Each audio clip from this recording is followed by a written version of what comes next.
The first sign something was wrong came in a pink envelope. I almost missed it, buried under sympathy cards and funeral notices. But there it was. A mortgage payment rejection notice. Impossible. We had plenty of money. My name is Sierra, and 2 weeks ago I buried my mother. Today I'm staring at proof that my comfortable life is starting to unravel. "Bryant," I called out, my voice echoing through our empty house. No answer. My husband was working late again. The third time this week. I pulled up our joint account on my phone, hands shaking. The balance made my stomach drop. 852,16. Last I checked, we had over $50,000 in savings. I scrolled through recent transactions, each one hitting me like a punch to the gut. Hotel charges, first-class flights, a $12,000 transfer to an account I didn't recognize. The front door clicked open. "Hey, babe," Bryant said, loosening his tie. He smelled like expensive cologne, not his usual brand. "Care to explain this?" I held up the pink notice. He barely glanced at it. "Must be a bank error. I'll handle it tomorrow." "And the empty savings account?" His face changed then, just slightly. A tightening around the eyes. "You shouldn't worry about finances right now. You're grieving. Let me handle everything." "Don't do that," I said. "Don't use Mum's death to dodge my questions." "Sierra, come on. You're emotional. It's been a rough few weeks." "Stop! Just stop!"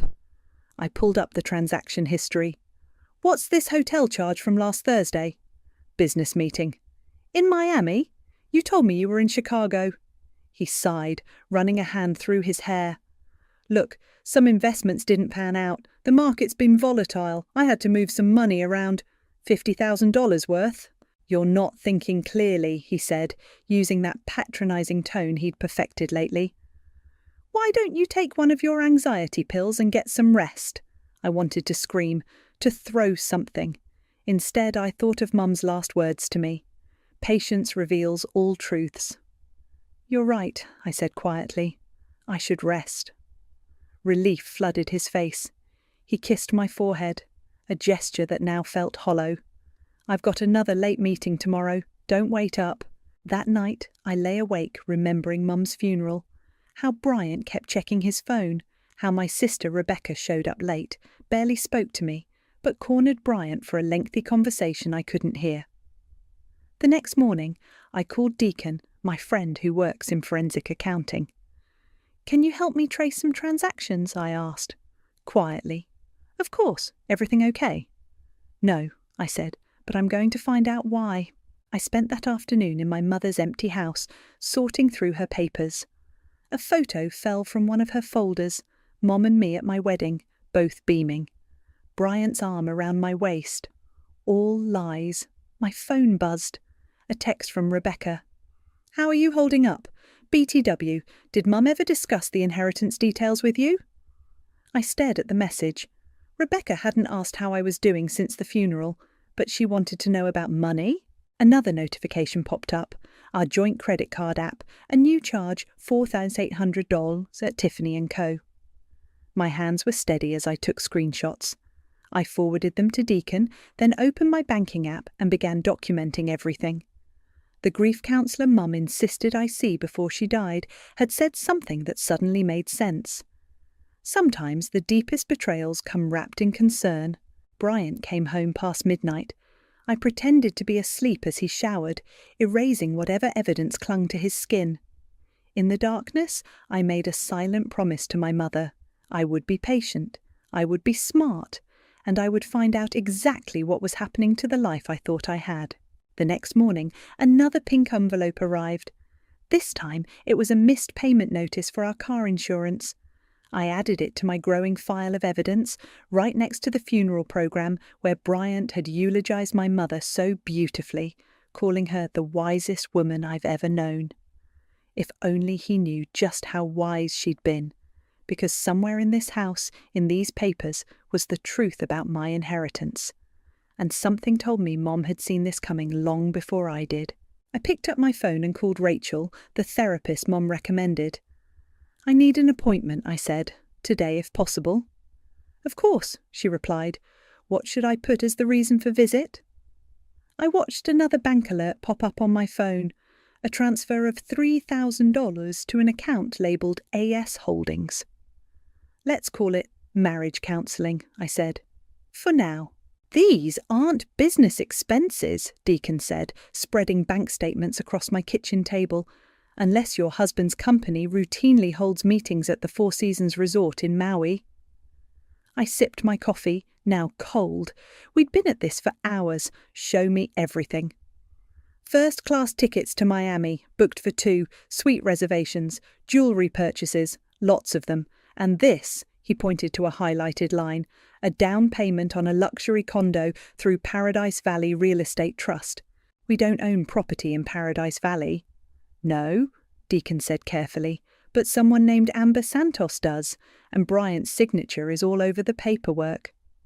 The name hit me like ice water. Amber. I'd seen it before, somewhere.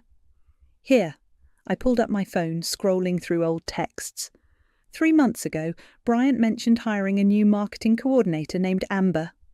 27 years old, Deacon added, pulling up her LinkedIn profile. Started at Bryant's company 8 months ago. My coffee mug shattered against the wall before I even realised I'd thrown it. Sierra. I'm fine. I wasn't. Keep going. The condo closed 2 weeks ago, right after your mother's funeral. While I was picking out my mother's casket, my husband was picking out real estate with his mistress. My phone buzzed. Rachel, my therapist, confirming our afternoon appointment. Thank God. There's more, Deacon said. The down payment, it came from your joint savings, but the monthly payments are being auto-drafted from an account I can't trace yet. Can you get photos? He hesitated. Already did, had my PI friend watch the condo. He slid an envelope across the table. You sure you want to see these? I opened it.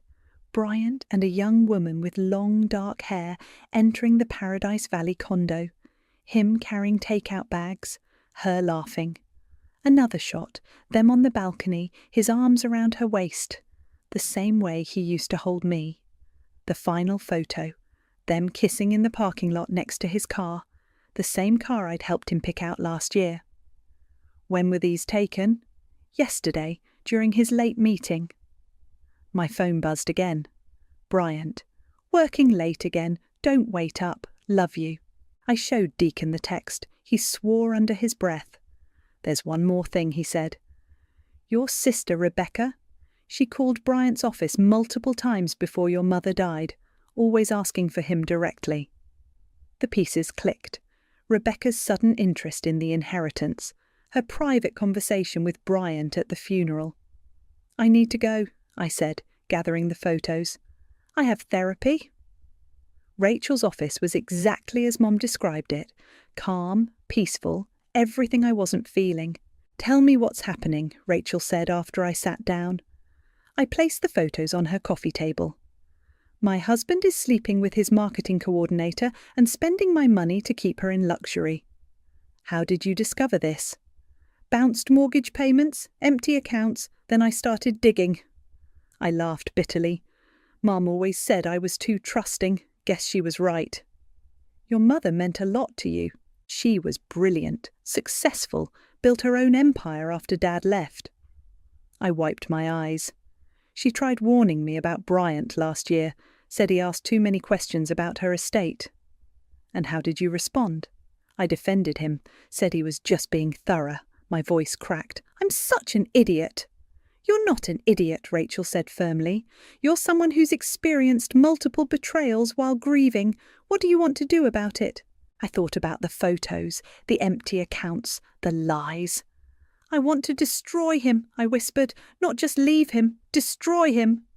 That's a normal feeling, but revenge? No, I cut her off. You don't understand. Mum left me something important. I need to find it before Bryant does. Rachel leaned forward. What did she leave you? I don't know exactly, but the day before she died, she made me promise to read her will carefully. Said there were provisions for protection. My phone buzzed. Deacon, found something, come quick. I have to go, I told Rachel, standing. Sierra, she called as I reached the door, whatever you're planning, be careful. Revenge can burn both ways.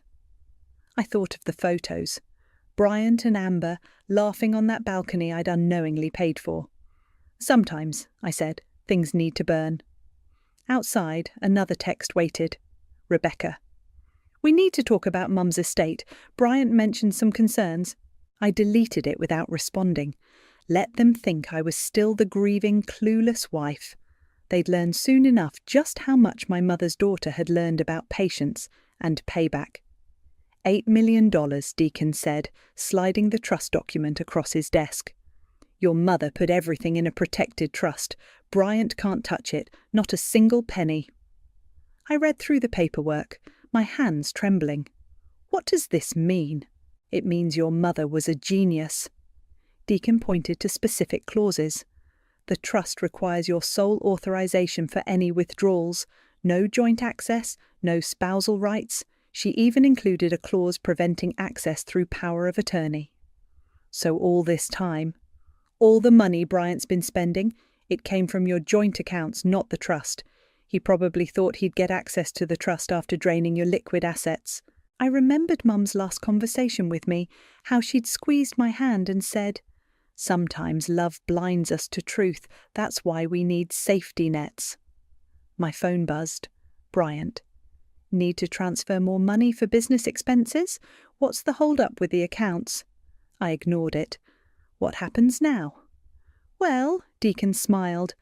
Legally, you can close all joint accounts with just your signature. The trust gives you that power. Do it, I said. Close everything.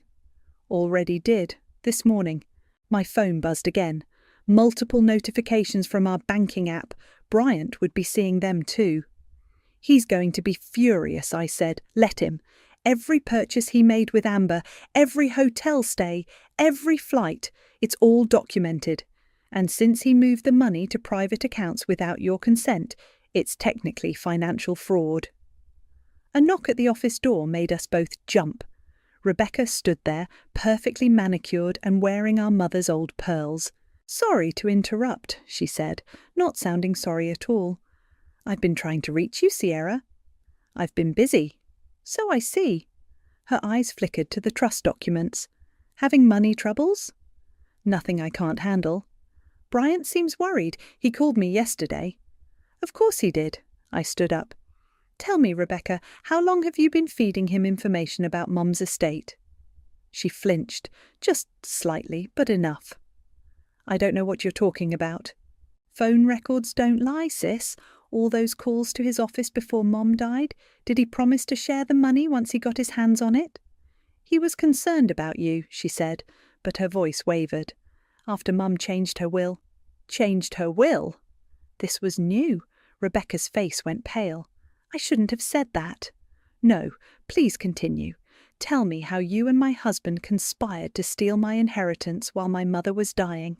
"It wasn't like that." She stepped forward. "Mum always favoured you. Everything was always for you. Bryant understood how unfair—" "Get out." My voice was ice. "Now."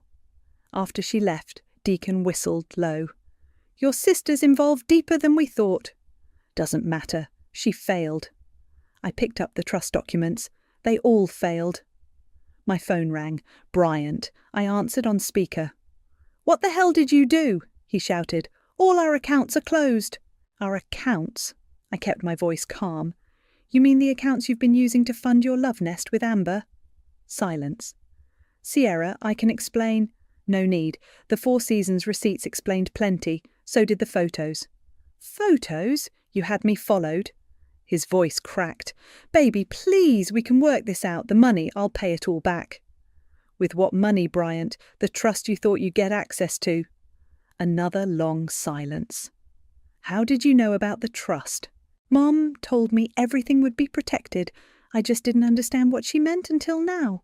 I paused. "By the way, those credit cards you've been using, they're all in your name only. Enjoy the debt." "You bitch!" I hung up.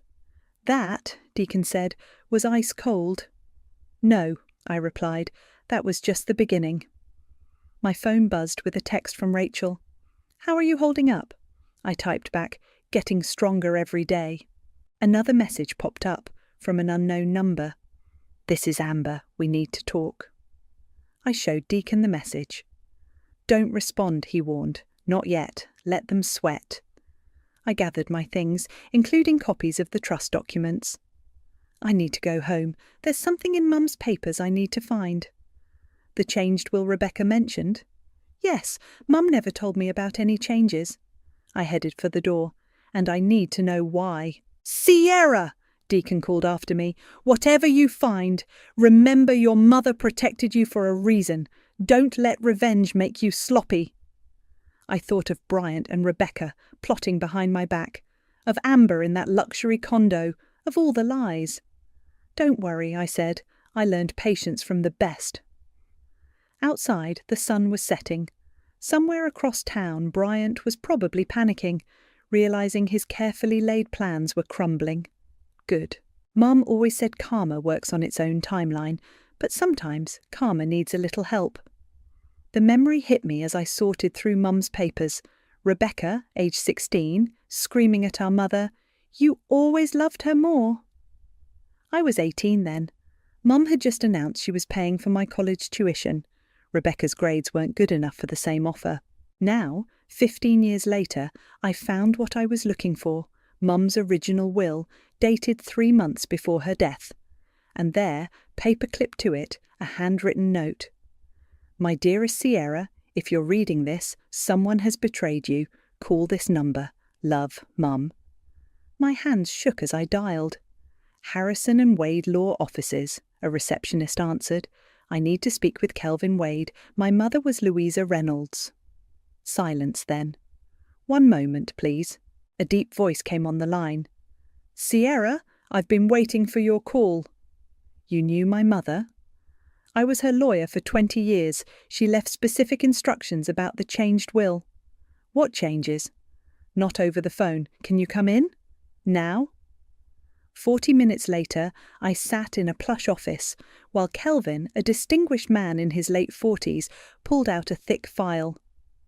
"3 months ago, your mother received an interesting phone call," he began. "From your sister." "Rebecca?" "Yes, she was, shall we say, concerned about your husband's financial interests in the estate." My stomach turned.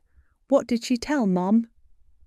"That Bryant had been asking detailed questions about your mother's assets, about transfer rights after death, about ways to access trust funds through spousal privilege." "Son of a bitch," I whispered.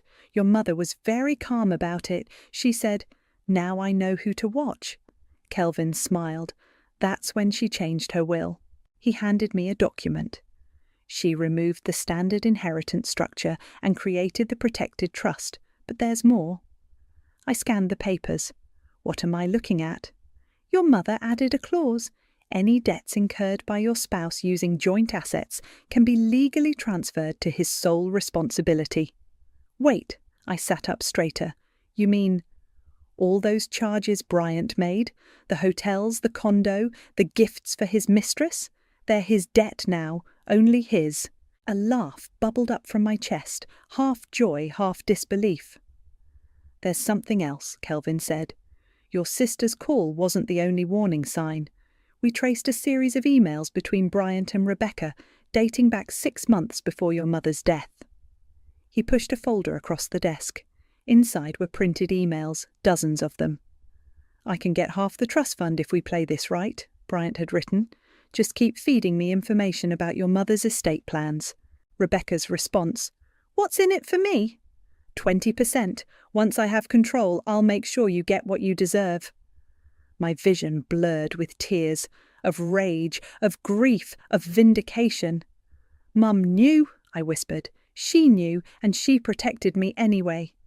"She did more than that," Kelvin said. "She left you a weapon." My phone buzzed. Bryant again. "Please call me. We need to talk about the accounts." "What do I do now?" I asked Kelvin. "That depends. Do you want justice or do you want revenge?" "Is there a difference?" "Justice follows the law. Revenge follows the heart." He leaned forward. "Lucky for you, your mother's will allows for both." Another buzz. Rebecca. "Bryant's freaking out. What did you do?" Can you help me? I asked Kelvin. To do this right? Your mother retained my services for you, paid in full. He smiled. She said you'd need a shark. I showed him my phone with both messages displayed. Tell them nothing, he advised. Let them worry. Meanwhile, we'll start the paperwork to transfer all debt to Bryant's name. And Rebecca? The emails prove conspiracy to commit financial fraud. She's not as protected as she thinks. I stood to leave, feeling stronger than I had in weeks. Sierra, Kelvin called after me, your mother said something else. She said, tell her to remember the garden. The garden, where Mum taught me to pull weeds. You have to get the roots, she'd said. Otherwise, they just grow back stronger. I understand, I told Kelvin. When can we start? We already have. I filed the first motion this morning. Outside, the sun was shining. My phone buzzed again. Amber. Your husband isn't who you think he is. I actually laughed out loud. No, Bryant wasn't who I thought he was. But then again, neither was I. Time to do some weeding, I whispered, and headed to my next therapy appointment. I had a lot to tell Rachel about karma, justice, and the difference between revenge and righteousness. Mum always said every garden needs pruning sometimes. Bryant and Rebecca were about to learn exactly what that meant. All assets have been frozen, Kelvin announced, sliding the court order across his desk. And every debt Bryant incurred has been legally transferred to his name only. How bad is it? I asked. The condo down payment, his debt, the credit card charges, his debt, the luxury car lease for Amber, his debt. Kelvin's smile was predatory. Roughly $428,000 in total. My phone lit up. Bryant calling. Again. You should answer it, Kelvin suggested. On speaker. I pressed the green button. What the hell is happening? Bryant's voice cracked. The bank just called. They're foreclosing on the condo. Really? The one you bought for Amber? Sierra, please, I can explain everything. Like you explained the empty accounts, the bounced mortgage payments, the jewellery receipts.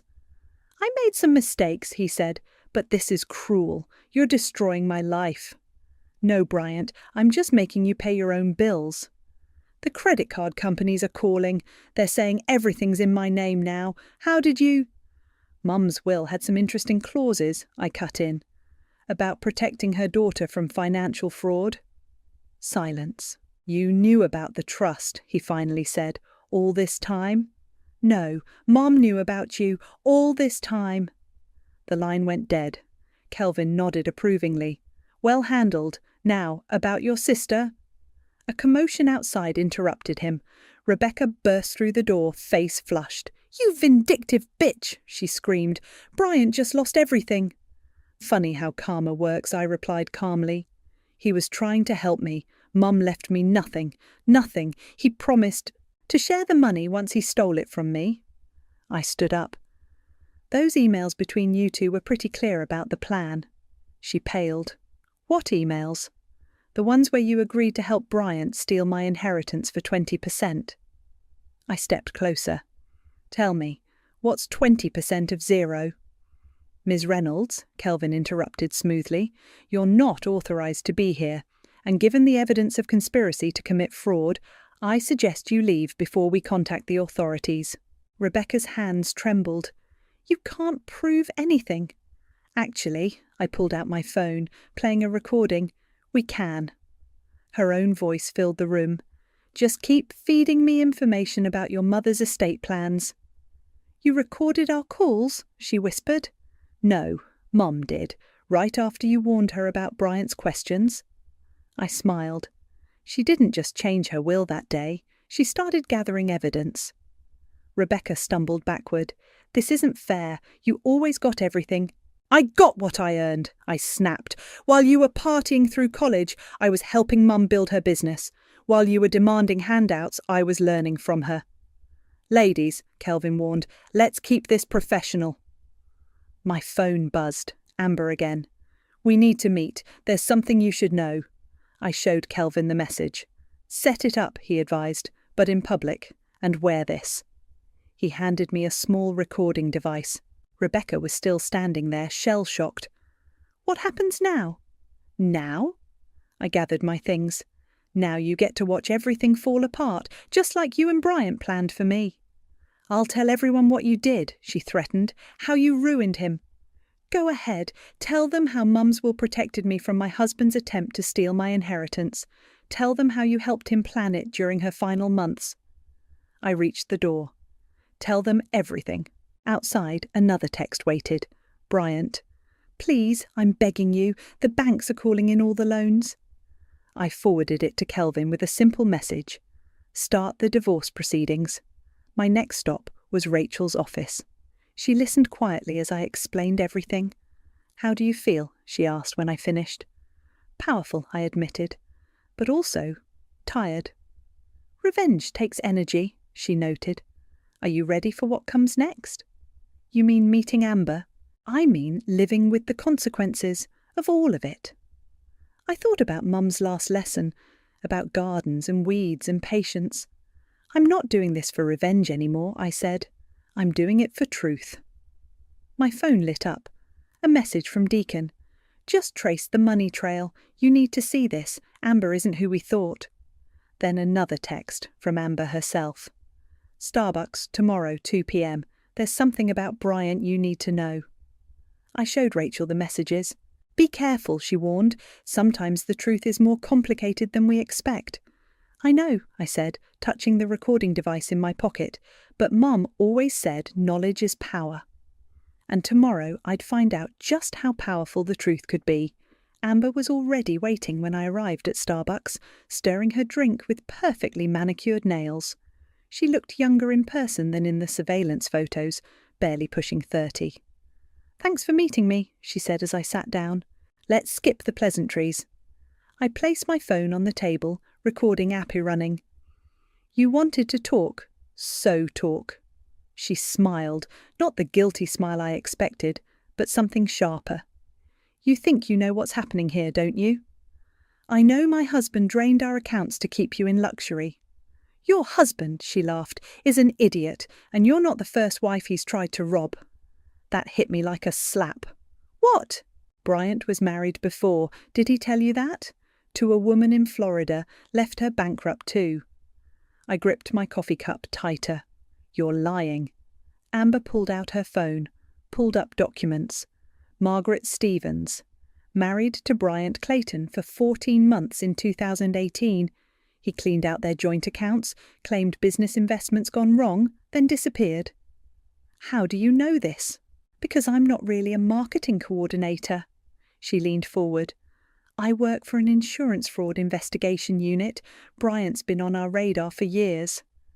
My head spun. You're investigating him. We track people who marry into money, drain accounts, then vanish. Bryant's done it twice before you. She showed me more documents. The condo, the gifts, all evidence. We needed him to establish a pattern. So you're not sleeping with him? She grimaced. God, no, but I needed him to think I was the perfect mark, young, naive, ready to help him hide assets. I sat back, processing. Does he know? That I'm investigating him? No, he thinks I'm helping him set up offshore accounts for your mother's money? She smiled again. He has no idea those accounts are monitored by federal agents. My phone buzzed. Deacon. Found something about Amber. Call ASAP. Already figured it out, I texted back. Here's the thing, Amber continued. We have enough to arrest him for fraud, but with your help, we could make sure he never does this to anyone else. What do you need? Keep playing along. Let him think his plan is working. When he tries to transfer the trust money. He can't access the trust, I interrupted. Mum made sure of that. We know, but he doesn't. And when he tries, when he submits those forged documents he's been working on. My breath caught. Forged documents. Your sister's been helping him create fake trust transfer papers. They're pretty good forgeries too. Amber pulled out more photos. These were taken last week. The images showed Bryant and Rebecca in her office, bent over papers. My blood boiled. What's the plan? I asked. Let him file the papers. The moment he does, we can add forgery and attempted trust fraud to the charges. She handed me a card. My real contact information. The investigation team will need your cooperation. My phone buzzed again. Bryant. I found a way to fix everything. Meeting with the bank tomorrow. Please don't do anything rash. I showed Amber the message. Perfect timing, she said. He's going to try using the forged documents tomorrow. And Rebecca? She'll be charged as an accomplice, unless... Amber paused. Unless you want to give her a chance to flip on Bryant first. I thought about my sister's betrayal, her jealousy, her greed. No, let her learn the hard way. You're sure she's still your sister? She stopped being my sister the moment she helped plan this during our mother's final months. Amber nodded. Fair enough. Oh, and Sierra? I'm sorry about your mum. She seemed like an amazing woman. She was. I stood up. She taught me to always look for the truth, even when it hurts. One more thing, Amber called as I turned to leave.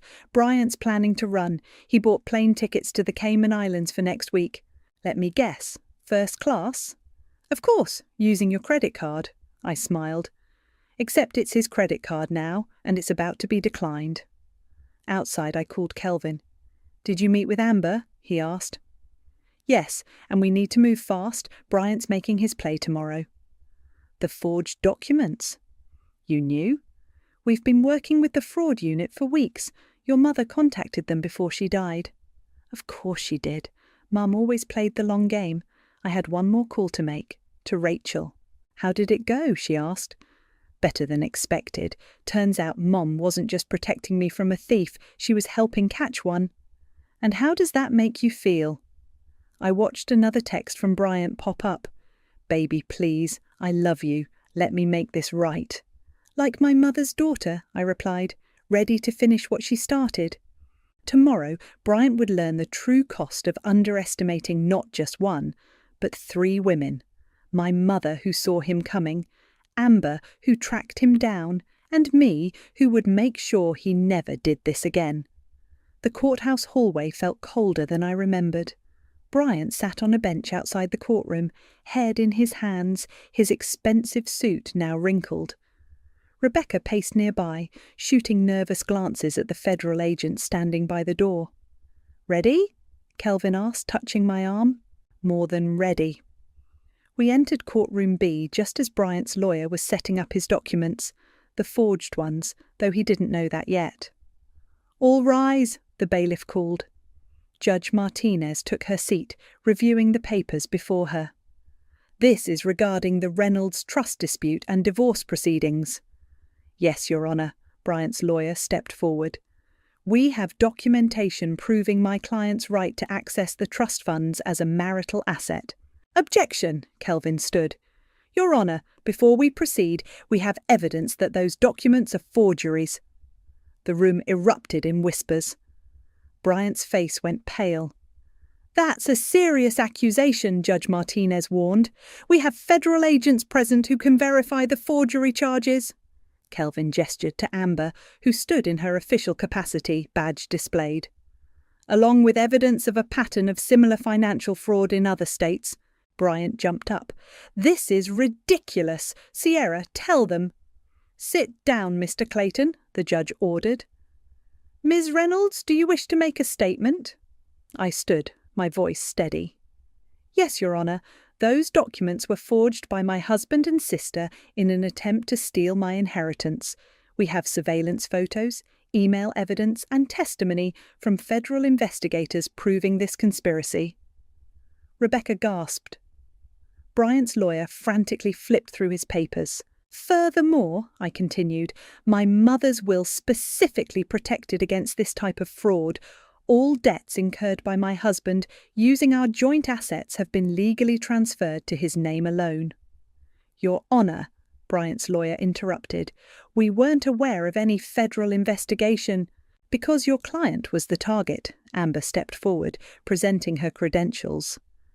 Mr. Clayton has a history of marrying wealthy women, attempting to seize their assets, then disappearing. We've been tracking him for months. Judge Martinez examined the evidence files. "Mr. Clayton, do you have anything to say about these allegations?" Bryant stood, straightening his tie.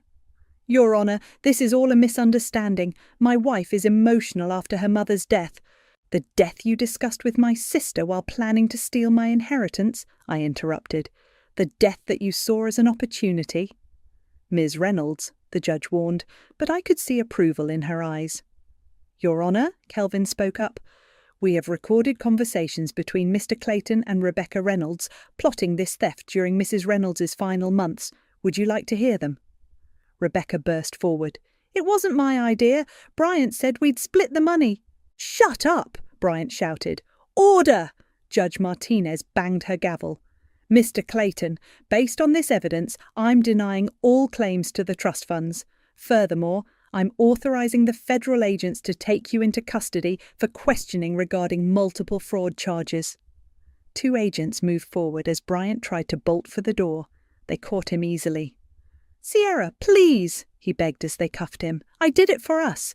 "No," I said quietly, "you did it for you, just like you did to Margaret in Florida." His face crumpled at the mention of his previous wife. "How did you—" "Your girlfriend isn't really your girlfriend," I smiled, "but she is really good at her job." Amber stepped forward, showing her badge again. "Mr. Clayton, you're under arrest for multiple counts of fraud, forgery, and attempted theft. You have the right to remain silent." Rebecca tried to slip out during the chaos, but another agent stopped her. "Ms. Reynolds, we'll need you to come with us too. Conspiracy charges." "Sierra," she pleaded, "I'm your sister." "You stopped being my sister the moment you helped him plan this during Mum's final days."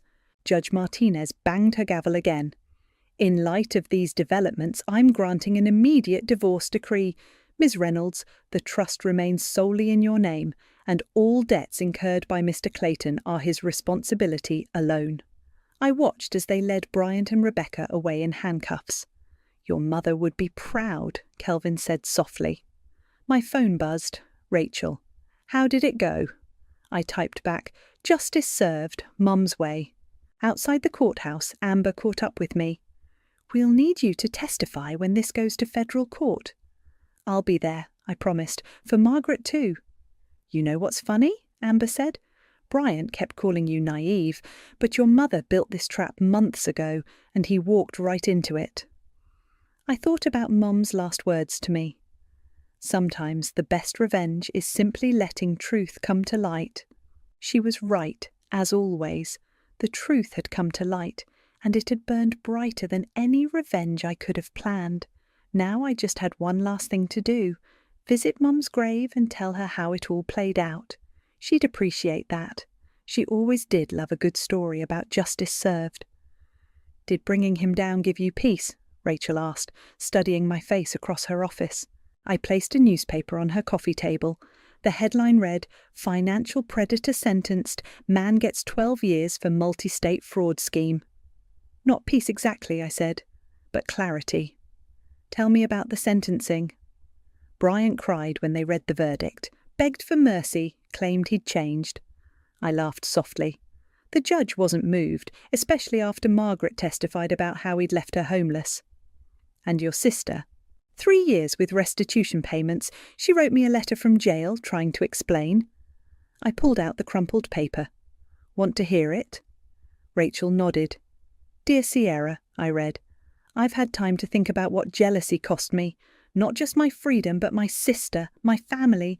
Mum would be so ashamed." I stopped, folding the letter. "I haven't written back." "Will you?" "I don't know. Some bridges stay burned." My phone buzzed. "Amber. Just closed another case. Your mum's trust structure helped us catch 3 more guys running similar scams. Thank you." "Mum's still helping people." I showed Rachel the message. "Even now." "Speaking of your mother," Rachel said, "tell me about your visit to her grave." I touched the fresh-cut roses in my bag, waiting to be delivered there after our session. "I go every Sunday, tell her about the week, about the lives she saved by stopping Bryant. What would she say about everything that's happened?" She'd probably quote her favourite saying, "The truth doesn't need revenge to win, it just needs time to surface." Rachel smiled. Wise woman. She really was. I stood up, gathering my things. Which reminds me, I have something for you. I handed her an envelope. Inside was a cheque and a note. What's this? Mum prepaid for my therapy before she died, but she also left instructions to thank you properly once everything was over. I gestured to the cheque. That's for your domestic violence support program. Rachel's eyes widened at the amount. Sierra, this is too much. Mum said you'd say that. She also said to tell you, help the next one who needs to find her strength. Outside, the autumn air was crisp. I drove to the cemetery, roses in hand, and sat by Mum's grave. Hey, Mum, I said softly. Bryant's going away for a long time. Margaret got her restitution money. Rebecca, well, she's learning some hard lessons. A breeze rustled the flowers. Amber called today. Your trust fund setup is helping catch other predators. You're still protecting people, just like always. My phone buzzed. Deacon. Dinner tonight? Got someone I want you to meet? Not ready, I texted back. Just dinner, he replied. No pressure. She's a forensic accountant too. Thinks your mum's estate planning was brilliant. I smiled, remembering Mum's words. Life keeps moving, Sierra. So should you. Okay, Mum, I said to the grave. Maybe you're right. Again. I laid the roses down and stood up, but something caught my eye. Another fresh bouquet. White lilies, Rebecca's favourite. A note nestled among them read, I'm sorry for everything. Ah. My throat tightened. Mum's voice echoed in my memory. Forgiveness isn't about forgetting, it's about choosing peace over pain. Still teaching me, I whispered, still guiding me. I took out my phone and pulled up Rebecca's last letter. Maybe some bridges could be rebuilt. Slowly, carefully, with better foundations. Dinner sounds good, I texted Deacon, but first I need to write a letter. Sitting by Mum's grave, I began typing, Dear Rebecca, Mum always said truth needs time to surface. Maybe that applies to healing too. A final message popped up from Rachel. Remember what your mother said about gardens.